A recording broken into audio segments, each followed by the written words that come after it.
आज हम इस वीडियो में बैक पोस्ट डबल क्रोशे बनाना सीखेंगे।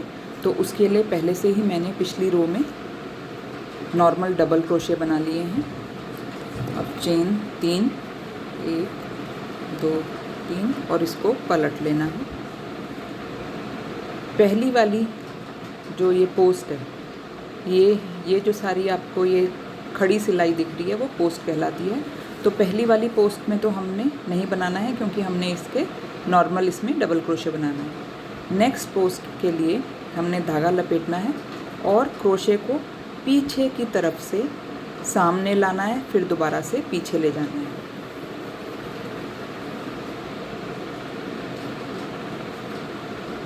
बैक पोस्ट के लिए धागा लपेटना है और क्रोशे को पीछे की तरफ से सामने लाना है, पोस्ट के सामने, और दोबारा पीछे ले जाके धागा लेना है और उसको उसी तरीके से वापस निकाल लेना है। अब 3 फंदे हैं, धागा लपेट के 2 फंदों में काम किया, धागा लपेट के 2 फंदों में काम किया। तो ये हो गई हमारी बैक पोस्ट। दोबारा से देखें, फंदा लपेटा और क्रोशे को पीछे की तरफ से सामने लाए और इस पोस्ट के सामने से होते हुए फिर दोबारा से हम पीछे गए और धागा ले लिया। धागा लेके यहाँ आए। अब हमने वापस पीछे जाना है जहाँ से हम आए थे वापस। इस तरीके से हमने करना है। तो ये बैक पोस्ट डबल क्रोशे है। धागा लपेटेंगे और पीछे की तरफ से क्रोशे आया, पोस्ट के सामने आया, वापस पीछे गया, धागा लपेटा, ऐसे आया और वापस पीछे चले गए। तो ये हो गई हमारी, इस तरह से बनानी है हमने बैक पोस्ट डबल क्रोशे। पीछे की तरफ से लिया, सामने लाए, इसको ऐसे पकड़ लें और धागे को इस तरह से ले लें तो ये आसानी से बन जाता है। अब 3 फंदे हैं, पहले 2 में काम किया, फिर दोबारा से 2 में काम करना।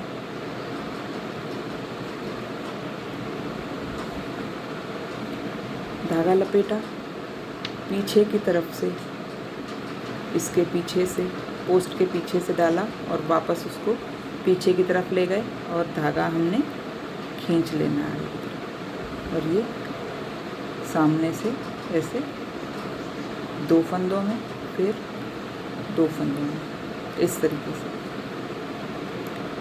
धागा लपेटेंगे। क्रोशे को पीछे से लाए, इस वाली पोस्ट के आगे से ले गए और पीछे ले गए। पीछे धागा लपेटा, इन दोनों को ऐसे पकड़ा और धागा पीछे ही वापस ले आया, थोड़ा खींच के 2 फंदे, फिर 2 फंदे, इस तरीके से धागा लपेटा। क्रोशे को वर्क के पीछे से पोस्ट के सामने लाए, फिर दोबारा पीछे ले गए और धागा लपेट के जैसे क्रोशे हमने डाला था वैसे ही हम पीछे की तरफ क्रोशे ले आए। धागा लपेटा, 2 फंदों में काम किया, धागा लपेटा, 2 फंदों में काम किया। तो ये इस तरीके से आता है।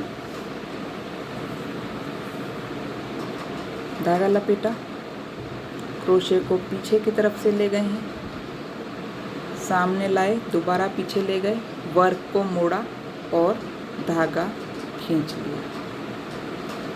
फिर ये ऐसे करा और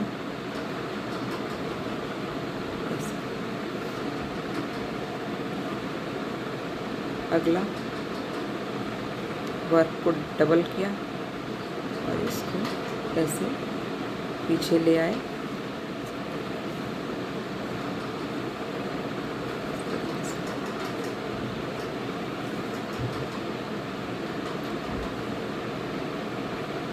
जब हम वर्क को डबल मोड़ देते हैं तो आसानी से काम हो जाता है।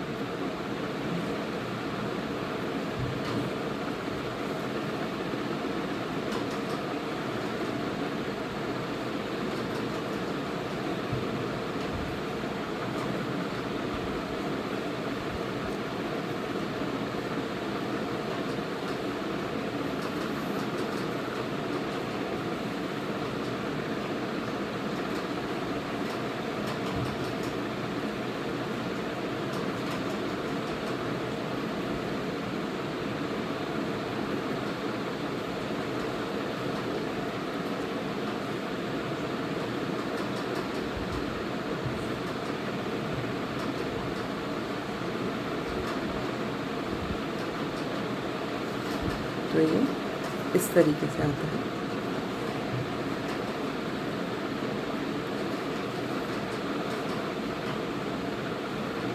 ये वाली रो पूरी बना के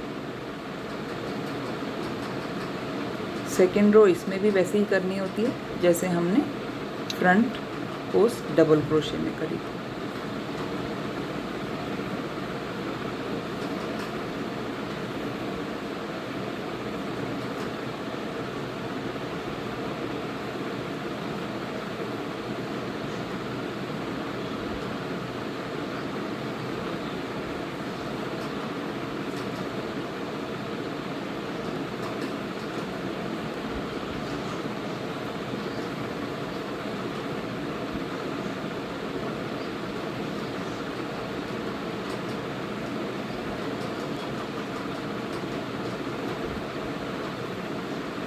अब लास्ट चेन 2 रह गई, इसमें भी हमने वैसे ही डालना है, पीछे लिया और अब 1 2 3 और पलट लिया। पहले पोस्ट में नहीं काम करना क्योंकि इसमें हमने नॉर्मल डबल क्रोशे बना रखा है। धागा लपेटा, अब बैक पोस्ट है, फिर दोबारा से पीछे की तरफ से आगे लाना है, फिर दोबारा पीछे ले जाके और धागा ले लेना है।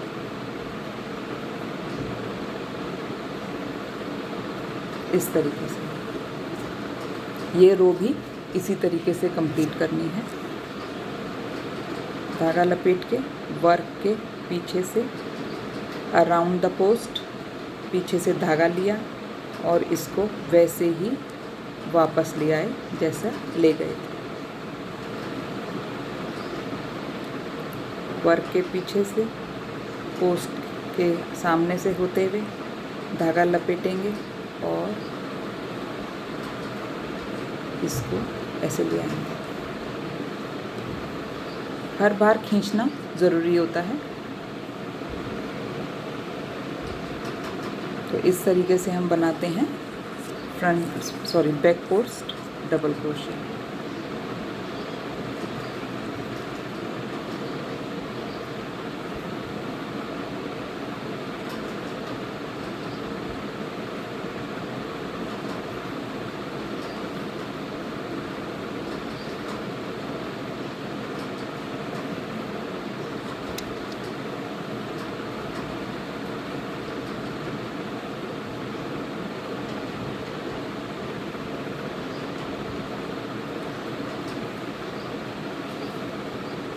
तो ये इस तरीके से बनाते हैं।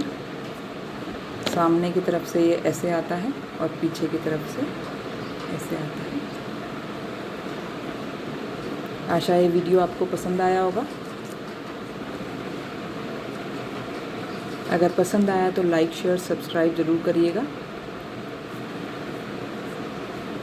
Thanks for watching.